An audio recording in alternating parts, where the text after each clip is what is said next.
Kenapa kakak nangis? Tak nak adik ke? Hanum je. Nak adik Hanum je? Kenapa tak nak adik lain?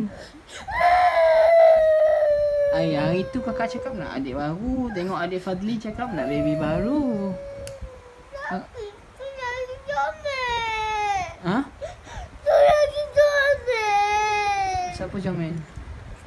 Wadli.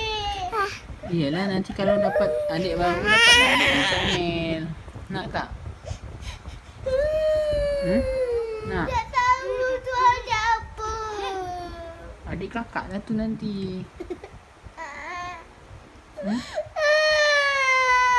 Kan kakak cakap hari tu nak dapat adik.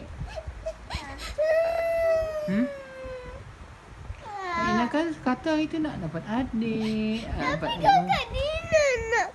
Nak apa? Kakak Nina nak. Adik ninja. Adik Hanum je. Kakak tak nak adik lain. Tak tahu adik apa tu. Tunggulah.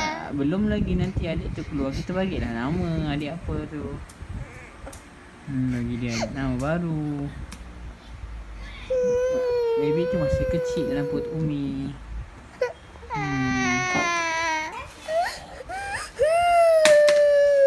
Adik. Okay lah. Kakak tak nak adik ke? Nanti ada adik, kakak Ina boleh main dengan adik.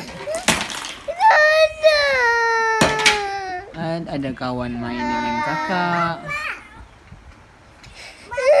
Kan adik Hanum selalu kacau kakak. Tapi nak Hanum je. Nak adik Hanum je. Tapi kakak selalu tak jaga adik Hanum.